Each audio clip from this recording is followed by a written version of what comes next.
Hey guys, this is Lee with Lord's Chimney, and I'm on today to talk about something that's going to happen Monday.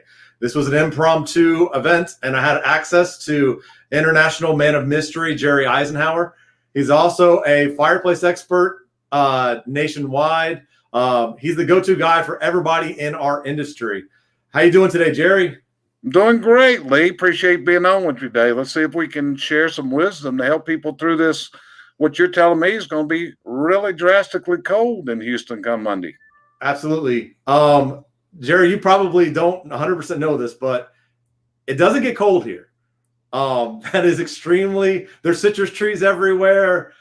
So when we hear we're going to not be above freezing for 24 hours, the world's about to end. And I don't know if that happens everywhere, but that's the way it is here. People don't go out. The world's going to end. And today we were going to try to see if we can add some information to people and answer some questions on what to do with your fireplace when it gets cold. So Jerry, what do you think? What should a person who doesn't use their fireplace much, it suddenly gets cold, what is the SOP? What do we do? How do we not have problems? Okay, so Lee, we're going to base this on people that are using wood in their fireplace or gas, or what are we looking at here? Let's drill it into what we're talking about. Let's start with wood. We have tons of gas, but let's start with wood.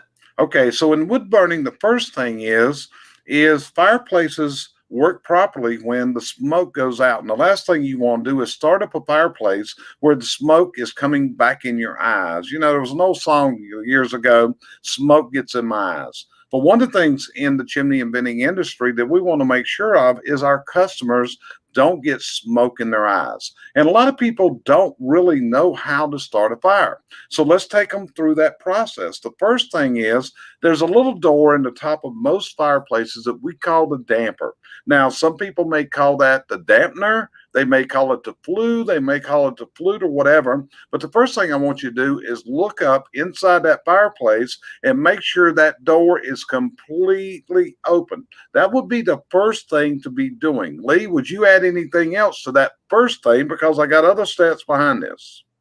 Sure. Yeah, absolutely. If that is not open, everything doesn't work. There's nothing else you can do to make it work. And in my experience, if it's not open and you light a fire, it's often difficult to open it after the fire begins. It's next to impossible because you got a face full of smoke, you got fire going, it's a real problem. Now, if your damper doesn't open, you got a problem.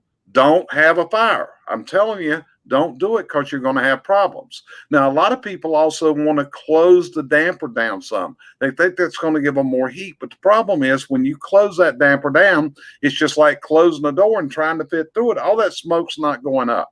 So the first thing is we want to make sure that our damper is completely open.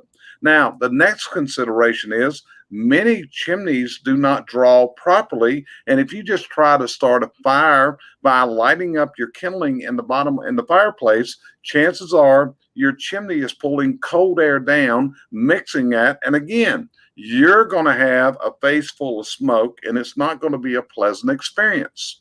So when we're teaching chimney sweeps, the process we teach them to do when you're starting a fire is to roll up some newspaper and make a newspaper torch. And I'm going to light that torch and I'm going to put it up towards the damper and into the damper up high. So what it's doing, it's heating up the interior of the chimney system because it requires this heat for the chimney to start initially. Now, sometimes we simply don't have enough air in the house. So if you're starting this fireplace up, sometimes you're going to need to open an outside door or an outside window to get the fireplace started initially. Does this make sense, Lee?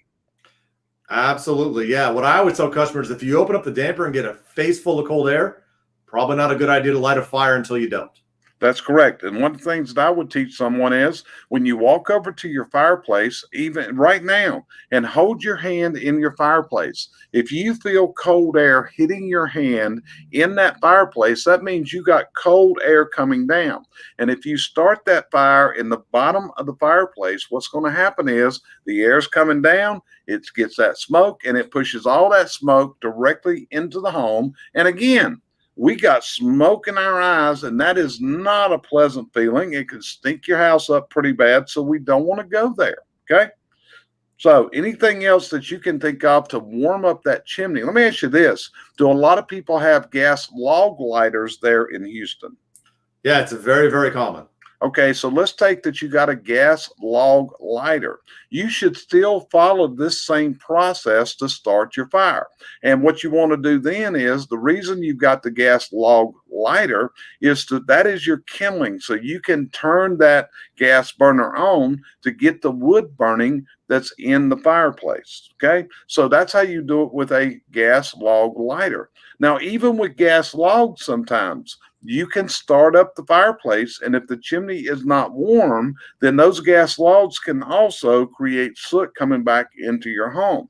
Now, you don't really want to use a newspaper torch, but if you feel that cold air coming down, some of the things you can do is get a hair dryer or a heat gun and make heat with that and blow it up through the chimney. Again, for the chimney to work right, we've got to heat up that chimney. That chimney, when it's cold, is not going to draft properly. Now, what you really need to look at is, if you haven't had your chimney checked or maintained in the past, you really, that's what we're talking about now. If half the people in Houston called you today, Lee, and said, I need you out here to check my fireplace out for Monday, what would you be telling them?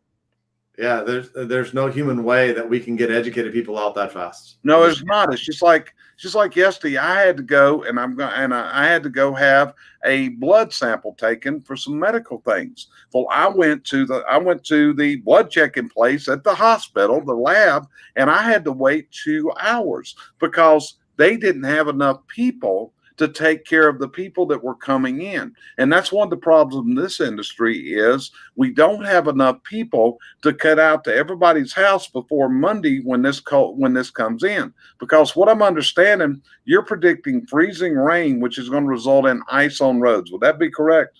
Correct. Plus, everything's wet to start off with, Jerry, which does not work well with freezing temperatures. It doesn't work well with anything. Everything's wet because even though I live north of you, Lee, so people know I'm from Charlotte, North Carolina. Now, does it get colder here? Yes. But at the same time, where I live, if they're predicting these type of things, it's going to shut us down too. People are not going to be able to get out on the roads because this is a hard thing. I don't think anybody in Houston probably has steel studs in their tires. With snow tires with steel studs, would you commonly find them in Houston, Texas? What's a snow tire? There you go. See, that's what I'm talking about. See, snow tires are the tires that people use up north in the wintertime, and you got little holes in those tires. So what you do when there's ice areas is they put steel studs that are like cleats that help grip the ice to get around. But you're not going to find those in Houston. So more than likely, what we got to tell everybody is get your survival stuff together. Get blankets, get other things, because if ice storms hit you like they hit us, commonly power goes out. Is that a fear there, Lee? It can. It just doesn't happen. It happens so rarely that we don't even know what happens.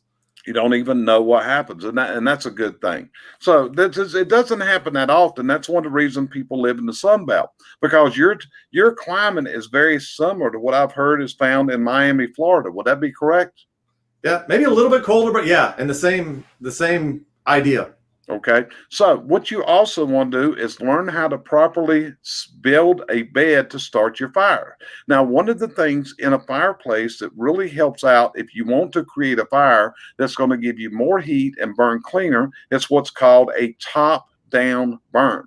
Now, this sounds kind of backwards, but what you're going to do in a top-down burn is the first thing is you put a layer of wood in your fireplace, which is large logs. And then you put another layer of smaller logs and make a stack of wood coming down to put the kindling on top of the fire, on top of that bed of wood.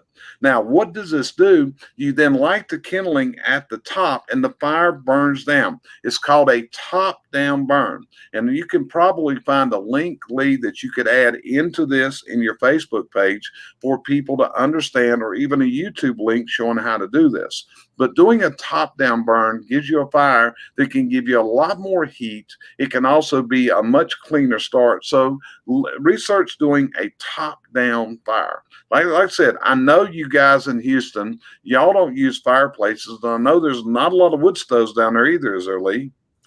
Zero. But Jerry, I have a customer that I introduced that top-down fire to, and they're in Clear Lake, so he may be listening now. Okay. The grate's gone. I mean, he's in love. It took him from a fireplace which didn't work at all, and his wife wouldn't let him use. We did some minor repairs to it. We made sure everything was gas tight. He uses that, and now no complaints. Wife's in love with it. Right. And see, the other thing is your fuel. If your wood's not dry, and your wood should be less than a 20% moisture content.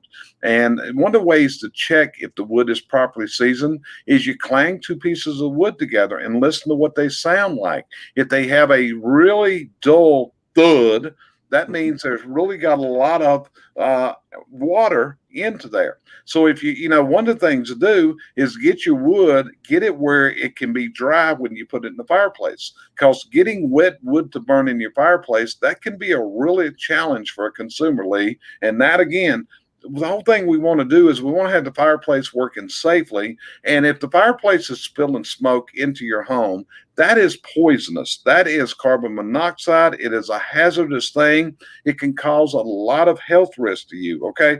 For example, I know I don't look old enough, but I recently had a heart attack. So smelling smoke would not be something that would be good for my health at all. And it's not good for anybody's health, including your kids or whatever. So as you go into this extreme, it's cold period, you're getting ready to go into that you're not ready for. I know down in Houston, I see you guys wearing jackets and coats when it gets 60. So if this is going to be as cold as you're talking about, down to 30s, this may be temperatures that nobody ever has seen. Did you tell me that down in San Antonio, they're talking to getting close to zero?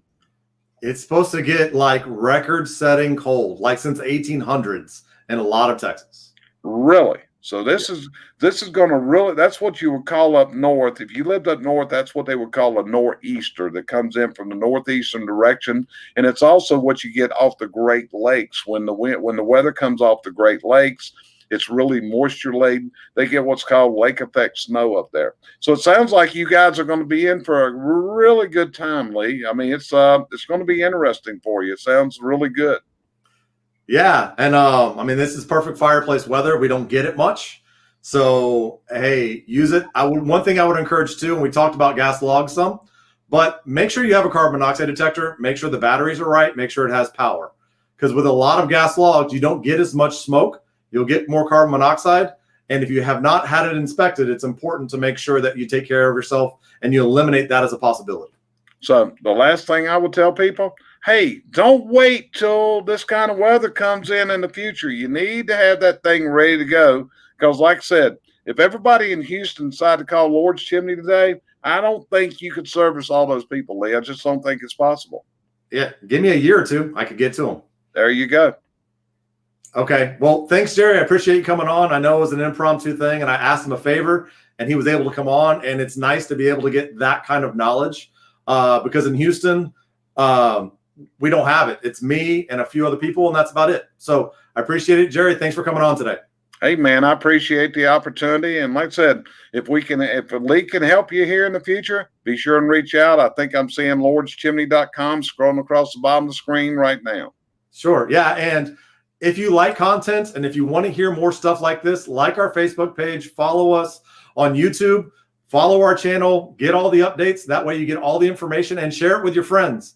Let's get this out to everybody so we can help as many people as possible. Thanks, Jerry.